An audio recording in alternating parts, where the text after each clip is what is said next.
Kabanata 621. Kinagat ni Monica ang kanyang mga labi, kinakabahan siya. Napagpasyahan niyang magpatuloy tulad ng balak na umalis sa Elysian Island kahit na hindi nagpakita si Daryl. Ang gabi ay ang pinakamahusay na oras upang umalis sa isla, hindi siya makakakuha ng isa pang pagkakataon kung mamimiss niya iyon. Alas 8 ng gabi. Nasisiyahan ang lahat sa kanilang oras sa pagtanggap sa hapunan sa pangunahing bulwagan. Si Monica ay uminom ng alak at pagkatapos ay nagpaalam sa Grandmaster ng Langit, sinabi niya na hindi siya magaling. Pagkatapos ay bumalik siya sa kanyang silid. Hindi napansin ng Grandmaster ng Langit ang anumang kakaiba dahil hindi pa nagawang hawakan ni Monica ang kanyang alak. Nang bumalik siya sa kanyang silid, nagbago si Monica sa isang ordinaryong damit. Naglagay siya ng napakasimpleng makeup upang maiwasan ang hindi kinakailangang pansin. Kapag naayos na ang lahat, kumuha siya ng sulo, sinindihan at itinapon sa kanyang kama. Hindi nagtagal, isang matinding sunog ang sumiklab, at ang apoy ay kumalat sa ilang mga bahay na malapit. Kinagat ni Monica ang labi at tumakbo papunta sa eskinita nang hindi lumilingon. Inaasahan niya ang ilang mga kaguluhan sa daan, ngunit walang kakilakilabot na nangyari. Dumating siya ng maayos sa dalampasigan. Tumalon siya sa isa sa mga fishing boat at pinaandar ang makina. Habang gumagalaw ang bangka, ang cult mistress ay lumingon at tumingin sa apoy sa Elysian Island. Siya'y ngumiti. Sa wakas, umalis na siya. Kasabay nito, lumitaw sa kanyang isipan ang imahe ni Daryl. Daryl, nasaan ka? Bakit hindi mo ako pinuntahan? Pupunta ako sa Donghai City upang hanapin ka, naisip ni Monica. Kinagat ni Monica ang labi hanggang sa Damyugo. Napakabagal ng paggalaw ng fishing boat. Pagkatapos ng isang gabi sa bangka, sa wakas ay nakarating si Monica sa Donghai City. Tuwang-tuwa si Monica nang umalis siya sa Elysian Island. Kapag nasa baybayin na siya, napagtanto niya na nasa problema siya. Alam niya lang na si Daryl ay nasa Donghai City. Siya ay hindi nagtanong tungkol sa kung saan siya nakatira. Ang pinakamahalaga, si Monica ay hindi gumagamit ng cellphone para sa mga taon na siya sa isla. Malaki ang problema niya. Paano niya mahahanap si Daryl sa napakalawak na lungsod tulad ng Donghai City? Ano ang dapat niyang gawin? Tumayo siya sa tabi ng baybayin, mukha siyang maganda ngunit nag-aalala. Aking magandang ginang, kailangan mo ba ng tulong? Isang kainahinalang lalaki ang lumapit sa kanya na nakangiti. Iyon ay si Jay Nedley. Siya ay isang walang trabaho na maliit na magnanakaw, ninakaw niya ang makakaya niya para mabuhay siya.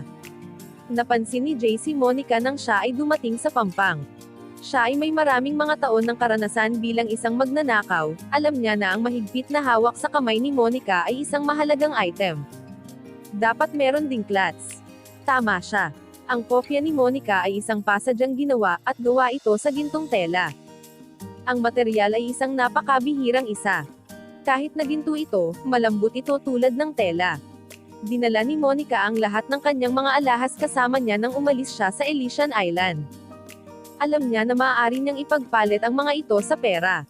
Bilang siya ay umalis na nagmamadali, isang agate bracelet ang naghang sa labas ng kanyang mahigpit na hawak. Excited si Jay. Ito ang kanyang pagkakataon na yumaman.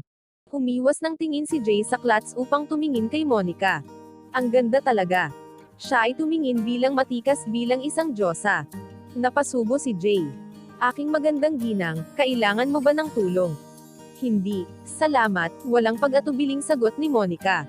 Pagkatapos ay tumungo siya sa kalsada. May plano sa isip si Monica.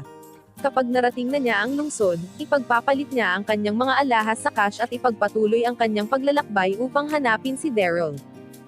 Hindi sumuko si Jay. Mabilis siyang sumunod sa kanya. Mukha kang hindi ka galing sa paligid dito. Wala akong masamang balak. Nais lang sanang alukan ka ng tulong dahil mag-isa ka lang.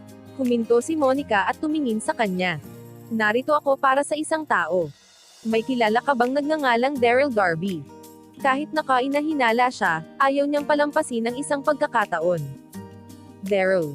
Tanong ni Jay, isa ba siyang mag-aaral mula sa Hexad School? Napakalipas ng panahon ng bayan ni Jay, kaya't marami siyang mapagkukunan ng balita. Si Daryl ay manugang ng pamilyang Linden, sinalpok niya ang kasal ni Yvonne, at siya ay malubhang nasugatan ng Abba's mother serendipity. Narinig niya ang lahat tungkol dito. Si Monica ay natuwa, tumango siya. Oo, siya yun. Alam mo ba kung saan siya nakatira?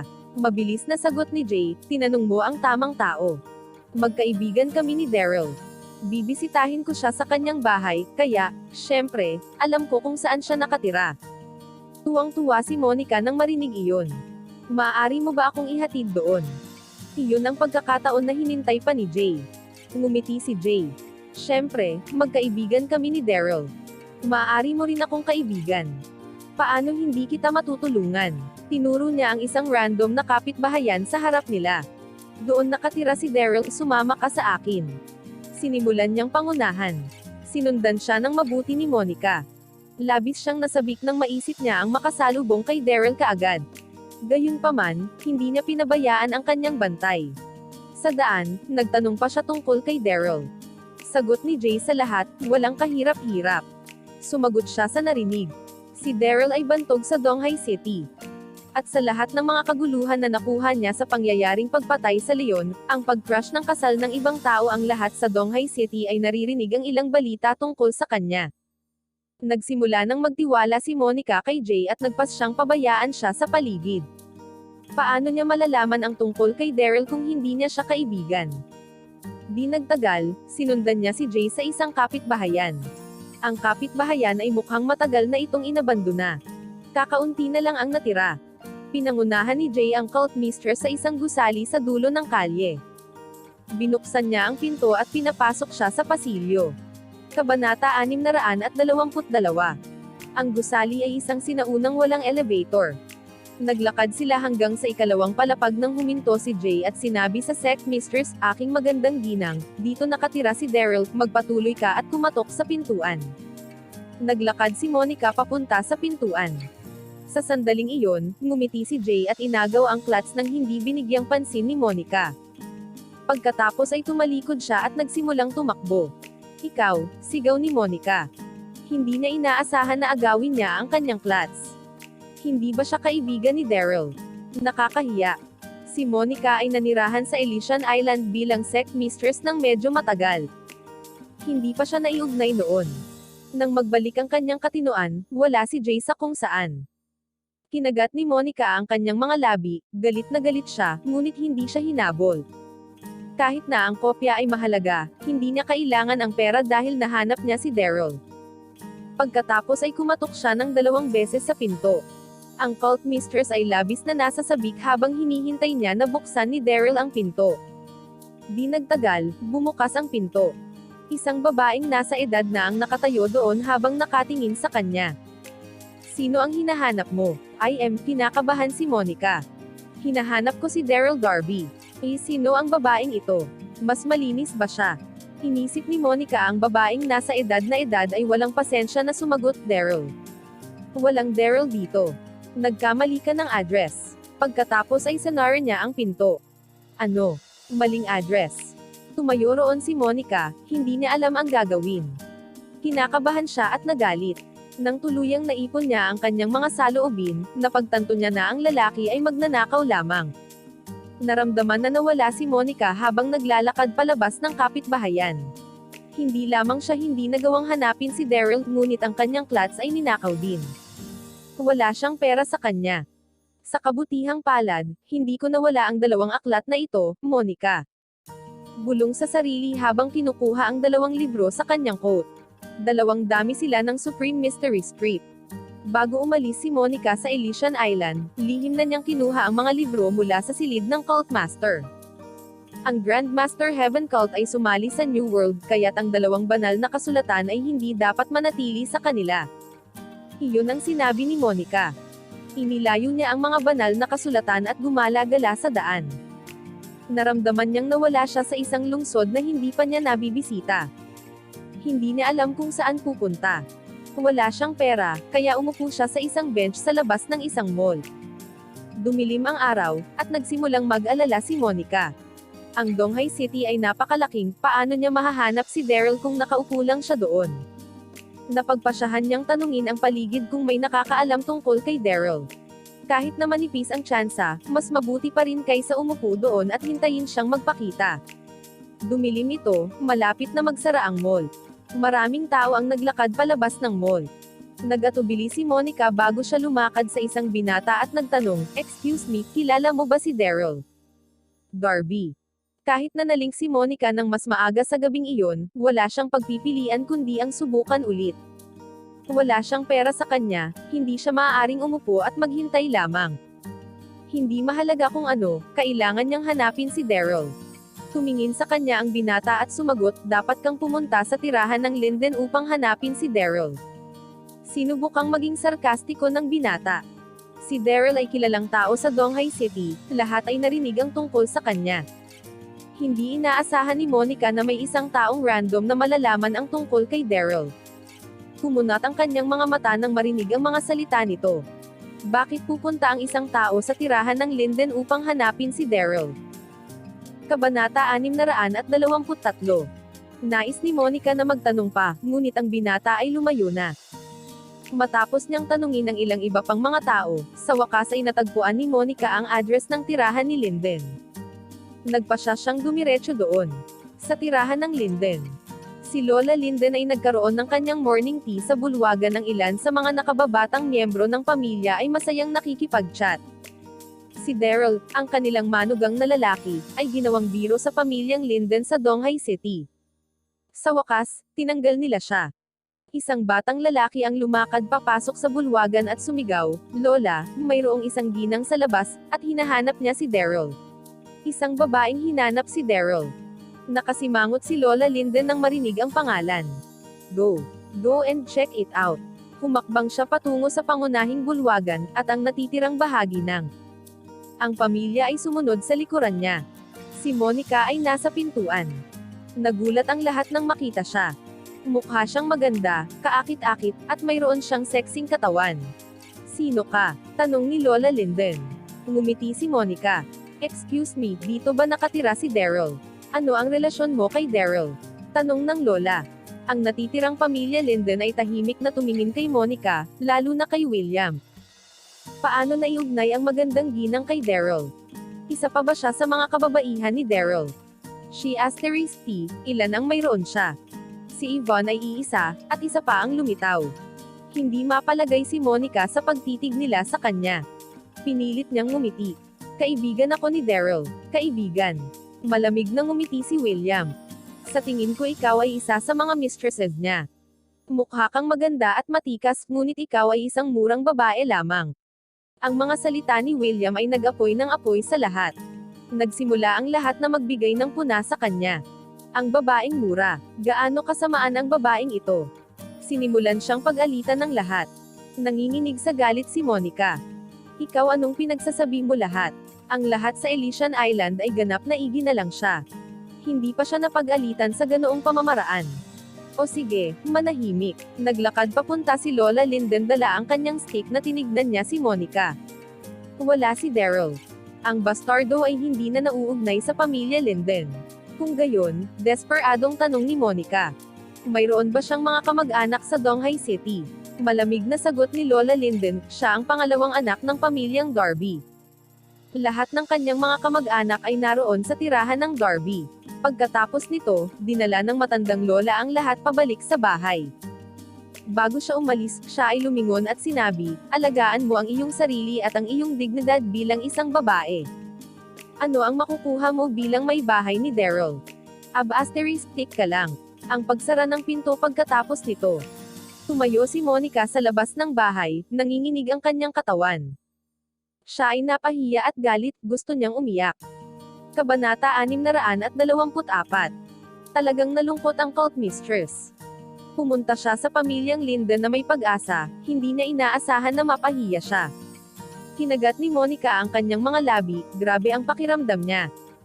Naghintay siya sandali upang huminahon bago siya umalis sa tirahan ng Linden. Pagkatapos ay tumungo siya sa tirahan ng Darby. Nabanggit ni Lola Linden na ang mga kamag-anak ni Daryl ay pawang nasa tirahan ng Darby. Kailangan niyang puntahan at alamin ang tungkol sa kanyang sarili. Makalipas ang kalahating oras, sa tirahan ng Darby.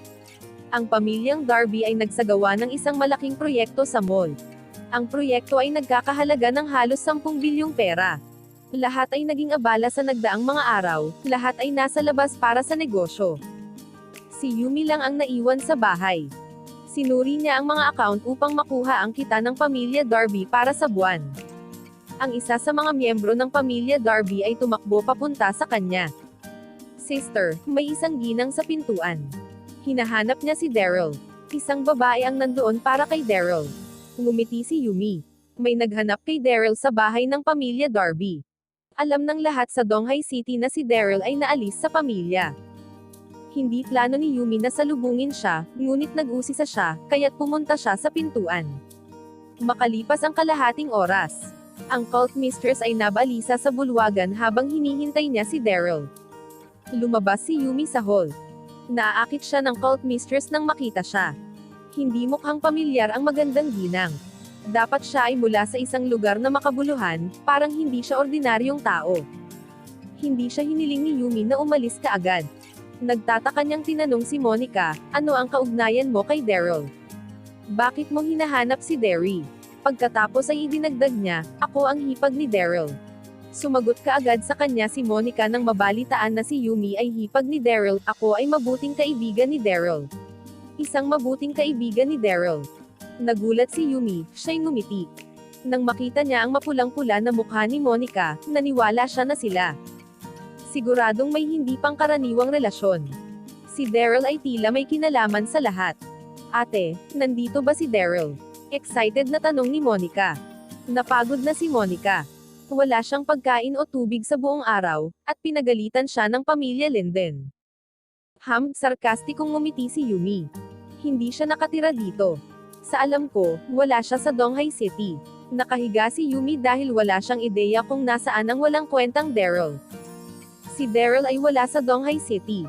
Anong gagawin ko? Nag-aalala si Monica. Hindi sigurado si Monica kung ano pa ang gagawin. Ate, kara-rating ko lang sa Donghai City, at lahat ng pera ko ay ninakaw. Wala na akong pupuntahan. Inaasahan ni Monica na papayagan siya ni Yumi na wala siyang pera. Naintindihan ni Yumi ang ibig sabihin ni Monica. Nagkunwari siyang pinag-isipan nito bago niya sinabi, ako ang kanyang hipag, dapat akong gumawa ng mga kaayusan para sa iyo. Gayunpaman, ang tirahan ng Darby ay buong sinasakop. Bukod sa, hindi maganda ang takbo ng aming negosyo sa pamilya, kaya't hindi rin kita mabigyan ng pera. Nabigo si Monica. Kinagat niya ang kanyang labi at sinabing, wala akong hinihingi. Kailangan ko lang ng matuluyan at kaunting makakain habang hinihintay kong bumalik si Daryl. Wala siyang ibang pagpipilian. Ngumiti si Yumi habang nagkukunwaring may pakialam. Huwag kang mag-alala, kaibigan ka ni Daryl kaya't ginagawa tayong pamilya. Hindi kita papayagang mawalan ng tirahan. Patuloy na sinabi ni Yumi, bakit hindi ako makakuha ng trabaho para sa iyo? Maaari kang manatili doon at kumita ng pera. Ipapaalam ko sa iyo kung mayroon akong balita mula kay Daryl. Ano sa palagay mo? Magaling iyan, walang pag-aatiling sagot ni Monica habang tumango ito. Maraming salamat. Ang cult mistress ay bumaantong hininga. Sa wakas, mayroon siyang matutuluyan. Naniniwala pa rin siya na ang hipag ni Daryl ay hindi kailanman makakasama sa kanya. Mahusay. Hayaan mo akong mag-ayos ng isang bagay para sa iyo. Tumayo si Yumi at inabot ang telepono. Ang kaibigan ni Yumi ay nagbukas ng isang karaoke bar. Plano ni Yumi na irekomende si Monica na magtrabaho doon. Ang may bahay ni Daryl na may trabaho sa gayong lugar, galit na galit siya. Hindi mapigilan ni Yumi ang pagtawa nang maisip niya. Yan marahan siyang nagsalita sa telepono, kumusta, narinig ko na kailangan mo ng tulong sa iyong bar.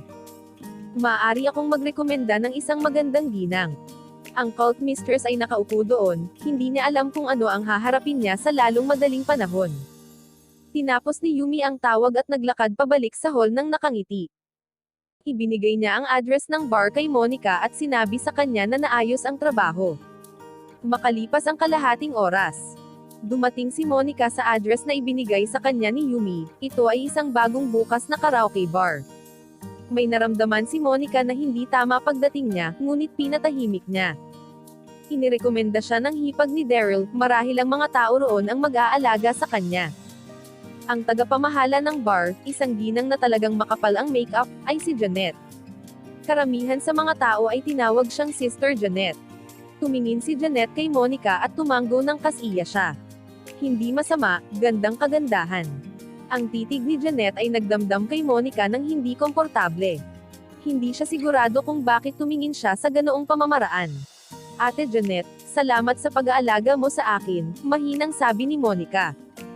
Ngumiti si Janet, huwag kang mag-alala, tiyak na aalagaan kita. Nabanggit ni Yumi sa panawagang huwag gumawa ng anumang espesyal na pag-aayos o mag-ingat ng espesyal na paggamot sa Monica No. Kabanata 625. Sa sinaunang libingan sa Yellow Dragon Mountain. Sina Daryl at Yvette ay nasa tabi pa rin ng kristal na kabaong, nasa pagbubungkal pa rin sila. Ang Immortal Energy Palm ay kakaiba. Matapos ang maraming araw, hindi pa nalalaman ni Daryl ang buong proseso ng paglilinang. Mukhang kailangan pa nila ng mas maraming oras. Si Daryl at Yvette ay nakatuon sa kanilang paglilinang na nakalimutan nila kung nasaan sila. Sa nagdaang ilang araw, nang si Daryl ay nasa pagbubungkal, dalawang makabuluhang insidente ang nangyari. Una, ito ang Elysium Gate. Ang Elysium Gate ay sumairon ng ilang madilim na kapangyarihan sa nakaraang ilang araw. Ang lahat ay labis na nagpapasalamat sa kanila. Ang iba pang pangyayari ay ang isang bagong sekta na bumangon, ito ay ang Flower Mountain Sect, at si Dax ay ang Sect Master. Ang Flower Mountain Sect ay may halos 10,000 mga miyembro mula nang magsimula ito. Nagtataka ang lahat kung paano ang isang bagong sekta ay maaaring magkaroon ng 10,000 mga miyembro. Matapos sirain ni Daryl, Dax at Chester ang sektang Kunlun, nahuli nilang buhay ang lahat ng mga kasapi. Pagkatapos ay nakuha ni Dax silang lahat upang sumali sa kanyang Flower Mountain Sect. Sa Kunlun Town. Ito ay isang maliit na bayan, na matatagpuan sa ibaba lamang ng Kunlun Mountain. Kilalang kilala ito dahil sa sektang Kunlun. Si Dax at Chester ay nasa isang bar sa Kunlun Town para uminom. Ang kanilang mesa ay maraming masasarap na pagkain. Nagmamalaki at masaya si Dax mula nang may set up niya ang Flower Mountain Sect. Tinanong ni Chester, Dax, paano mo nakuha ang pangalang Flower Mountain Sect? Nais mo bang maging Monkey King? Kahit na ipinagmamalaki ni Chester ang bagong sekta ni Dax, naisip niya na masyadong nakakatawa ang pangalan. Tumawa si Dax. Si Derry ang nakaisip ng pangalan. Nabanggit niya ito noong pinag-uusapan ko ang tungkol sa pagsiset up ng isang bagong sekta. Halika isipin ito ay lubos na nakakatawang pangalan. Pareho silang nagkatinginan at nagtawanan. Oh tama, bigla namang nilabas ni Dax ang cellphone niya. At nagreklamo, tinawagan ko si Daryl noong isang araw upang makipagkita sa amin sa Kunlun Mountain upang tingnan ang kayamanan ni Leroy. Sinabi niya na siya ay naruroon. Ilang araw na ngayon, at wala pa rin siya rito, at hindi ko maabot ang cellphone niya. Bumantong hininga si Chester. Oo, ano ang balak niya? Akala ko mabibigyan natin siya ng sorpresa. Inabot niya ang isang banal na kasulatan. Ang berde ay may berdeng takip, at ang mga salitang Supreme Mystery Script ay nakasulat sa ibabaw nito. Natagpuan nila ang banal na kasulatan sa kayamanan ng kay Leroy. Sa pamilya Carter. Taglagas na. Ang Carter Mansion ay napakagulo, ito ay isang masayang kapaligiran. Ang kaarawan ni Sarah ay nasa 3 araw, lahat ay nandyan para sa kanyang kaarawan. Nasa kanyang silid si Sarah. Maraming mga gintong maskara sa istant malapit sa pintuan, lahat ng mga maskara ay natatangi. Ang mga miyembro ng Elysium Gate ay magugulat kung makikita nila iyon. Ang mga maskara ay simbolo ng Sect Master Indomitable Darby. Alam ng lahat na ang Indomitable Darby ay maglalagay ng isang gininto ang maskara sa tuwing siya ay lumitaw. Mayroong ilang siyam na mga dragons ng katarungan ng dragon sa tabi ng kama ni Saradin. Si Sarah ay isang malaking tagahanga ng Elysium Gate. Hinahangaan niya ang Indomitable Darby, panaginip niya na makilala ang lalaki. Nang marinig niya ang tungkol sa kung paano nawasak ng Elysium Gate ang ilang madilim na kapangyarihan, hinahangaan pa ni Sarah ang Indomitable Darby. Naisip niya na siya ang pinakadakilang bayani sa buong mundo. Kumuha siya ng gintong maskara at pinunasan ito ng mabuti. Kabanata 626. Ang kanyang ama ay si Zoran, at ang kanyang ina ay si Susan. Mayroon din siyang kapatid na babae, si Rachel. Nakatayo sa likuran niya ang kanyang pamilya. Ngumiti ang lahat habang nakatingin sa kanya. Nag-aalala si Susan. Ang kanyang anak na babae ay humanga sa Indomitable Darby ng malalim, ang kanyang silid ay puno ng mga watawat at maskara. Isinuot ni Sarah ang maskara na pinahiran lamang niya at tinanong si Rachel, "Ano ang hitsura ko, sister? Mukha ba akong Indomitable Darby?" Tumawa si Rachel. "Hindi ko pa nakilala ang Indomitable Darby. Bukod, lahat ng iyong maskara ay hindi tunay, kopya lamang ito." Pagkatapos ay kumuha si Rachel ng isang gintong maskara at isinuot sa kanyang mukha. Humanga din si Rachel kay Indomitable Darby. Ang lahat ng mga kababaihan ay humanga sa isang bayani na tulad niya. Tumawa si Sarah. "Kapag nakilala ko siya sa hinaharap, baka bigyan niya ako ng isang tunay na gininto ang maskara." Nagkatinginan sina Susan at Zoran at ngumiti nang marinig ang sinabi ng kanilang anak na babae. Sinabi ni Susan, "Sarah, ang iyong 18 kaarawan ay nasa 3 araw. Mayroon ka bang mga kahilingan?" Ngumiti si Zoran. "Nakatanda ka na sa edad na 18 taong gulang. Sabihin mo sa akin ang iyong mga hiling, at susubukan ko ang aking makakaya upang matupad ito para sa iyo." Talaga. Nasa sabik si Sarah, agad niyang sinabi, "Mayroon akong 2 mga kahilingan. Ang aking unang hiling ay ang aking kapatid na si Daryl ay makarating sa aking pagdiriwang." Hindi niya nakita ang kanyang kapatid ng ilang sandali, na-miss niya siya. Daryl. Ngumiti sina Zoran at Susan. Si Daryl ay ang kanilang Diyos. Tiyak na nandyan siya para sa birthday party ng kanyang pagka-Diyos. Tumanggo si Zoran. "Mahusay, tatawag ako sa kanya mamaya." Malaki. Tumanggo si Sarah at pagkatapos ay nagpatuloy na sabihin, "Ang aking pangalawang hangarin ay ang Indomitable Darby na dumating sa aking kaarawan." Medyo nahihiya si Sarah. Ang lahat ng kanyang mga kaibigan ay humanga kay Indomitable Darby. Tiyak na may inggit sila sa kanya kung dadalo siya sa kanyang pagdiriwang. Inaabangan niya ito. Nagulat si Zoran, ngunit ngumiti siya. Ito ay ang Elysium Gate Sect Master, walang paraan para makipag-ugnay sa kanya si Zoran. Paano niya ipapadala ang imbitasyon sa kanya? Bago pa tumugon si Zoran, sinabi ni Rachel, "Ate, si Indomitable Darby ay isang bayani, at sinusuportahan ko ang iyong pangalawang hiling. Tulad naman kay Daryl, siya ay walang tao." Nainis si Rachel nang marinig ang pangalan ni Daryl. Sumagot si Sarah, "Si Daryl ay kapatid natin. Sa palagay ko siya ay kasing lakas ng Indomitable Darby. Huwag kalimutan, makakagawa rin siya ng mga elixir." Hindi pa maintindihan ni Sarah ang dahilan kung bakit ayaw ni Rachel kay Daryl. Naramdaman niya na siya ay isang mabuting tao. Sumagot si Rachel. "Maaari mong aminin na si Daryl ay iyong kapatid, ngunit hindi ko gagawin." Patuloy niyang sinabi, si Daryl at Indomitable Darby ay may parehong apelyido. Gayunpaman, magkakaiba sila. Paano mo may kukumpara ang pareho sa kanila? Para kay Rachel, ang Indomitable Darby ang nag-iisang bayani para sa kanya. Ito ay isang insulto upang ihambing si Daryl sa kanya. Kumunat ang noo ni Zoran. "Rachel, bakit mo nasabi yan tungkol sa kapatid mo?" Wala sa linya si Rachel. Tumanggo din si Susan siya. Gusto ni Rachel na tumigil sa pagsasalita. Maraming beses na siyang nakiusap kay Daryl bago siya nangako na hindi na muling sasalita tungkol sa insidente ng bulaklak ng peach. Hindi napansin ni Rachel ang hudyat ni Susan. Patuloy niyang sinabi, "Pare, tama ako. Natalo ni Indomitable Darby ang 10 mga villain, ang Coastline Sect at ang Spirit Flame Sect.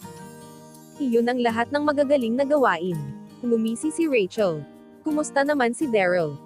Isa lang siyang walang silbi na tao na kinamumuhian ng lahat." Kabanata 627. Nainis si Zoran nang marinig niyang minaliit ni Rachel si Daryl. Naramdaman ni Susan na hindi tama ang kapaligiran. "Mabuti. Huwag na nating pag-usapan ito." Tumingin si Susan kay Sarah at sinabi, "Sarah, susubukan naming tulungan ka sa iyong pangalawang hangarin, ngunit hindi namin alam ang tunay na pagkatao ni Indomitable Darby." Sinabi ni Zoran, "Tama iyan, wala pang nakilala sa kanya, at walang nakakaalam kung ano ang hitsura niya, o kung gaano siya katanda. Wala akong pakialam, gusto kong makilala siya." Giit ni Sarah habang nakayakap kay Susan. Ngumiti si Susan at tumingin kay Zoran. "Bakit hindi tayo kumuha ng isang taong magpapadala ng imbitasyon card sa Elysium Gate? Baka dumating si Brother Indomitable Darby." Kahit na hindi niya siya nakilala, naniniwala si Susan na ang Elysium Gate Sect Master ay magiging isang mas matanda sa kanya. Iyon ang dahilan kung bakit tinawag niya siya bilang isang kapatid. Mabuti. Tumanggo si Zoran. Susubukan niya ang kanyang makakaya upang matupad ang ika-18 ng kanyang anak na babae. Kahilingan sa kaarawan. Mas maraming oras ang lumipas sa sinaunang libingan sa Yellow Dragon Mountain. Bumantong hininga. Huminga ng malalim si Daryl at dahan-daang binuksan ang kanyang mga mata, isang maliwanag na ilaw ang sumilaw mula sa kanyang mga mata. Dahan-dahan siyang tumayo mula sa lupa. Naramdaman ni Daryl ang lakas na nakataas mula sa kanyang katawan, umikot ang kapaligiran. Natapos niya ang paglilinang ng Immortal Energy Pump. Ngumiti si Daryl, excited siya. Ang kanyang paglalakbay sa sinaunang libingan ay naging napakamabunga. Hindi lamang siya na-upgrade sa susunod na 3 antas, ngunit nilinang din niya ang Immortal Energy Pump. Ito ay kahit na mas mahusay kaysa sa Ascension ng 99. Natuwa rin si Yvette, natapos na rin niya ang kanyang paglilinang. Ang Immortal Energy Pump ay napakalakas, karapat-dapat sa lahat ng oras na ginugol namin. Ito. Tumanggo si Daryl. Tama siya. Naroon sila ng higit pa sa 20 araw, ngunit sulit ang pagsisikap. Master Zhao Yun, magpasalamat ako magpakailanman sa iyo. Hindi ko kailanman gagamitin ang kapangyarihang ito upang lumikha ng gulo para sa ating lipunan. Si Daryl ay yumuko sa kristal na kabaong, determinado siya. Ginawa din ni Yvette, kumuha siya ng bow at sinabi, "Salamat guro." Kahit na siya ay isang prinsesa, yuyuko pa rin siya sa kanyang master, kinuha niya ang kanyang elixir at nilinang ang Immortal Energy Pump. Mabuti, tara na, sabi ni Daryl kay Yvette, at agad silang umalis. Sinira din ni Daryl ang banal na kasulatan ng Immortal Energy Pump sa steel bago sila umalis. Ito ay isang malakas na banal na kasulatan, hindi ito dapat makita ng mga may masamang balak. Mas mabuti kung nawasak ito. Nang marating nila ang pasukan ng Yungib, nakita nila ang Royal Rat Guard at ang Royal Ox Guard ay naghintay para sa kanila doon. Ang Royal Rat Guard ay natuwa nang makita si Yvette, mabilis siyang sumulong at binati siya. Namangha si Daryl sa mga Royal Guards ni Yvette. Ito ay tapat sa kanila na maghintay para sa kanya. Tumunog. Tumunog. Kabanata 628. Sa sandaling iyon, tumunog ang cellphone ni Daryl. Kumunat ang noo niya. Walang signal sa kuwebo. Paglabas pa lang niya ay tumunog na agad ang kanyang cellphone. Kinuha niya ang kanyang cellphone at nakita na si Zoran iyon. Bakit siya tatawagan ng kanyang ninong? Sinagot agad ni Daryl ang tawag. Parang masaya si Zoran nang kumonekta ang tawag. "Daryl, bakit hindi mo sinagot ang tawag ko? Maraming beses na akong tumatawag sa iyo. Ninong, naging abala ako sa nakaraang mga araw." Ngumiti si Daryl. Tumanggo si Zoran sa sarili. Makinig, ika-18 kaarawan ni Sarah bukas, at dapat kang dumating.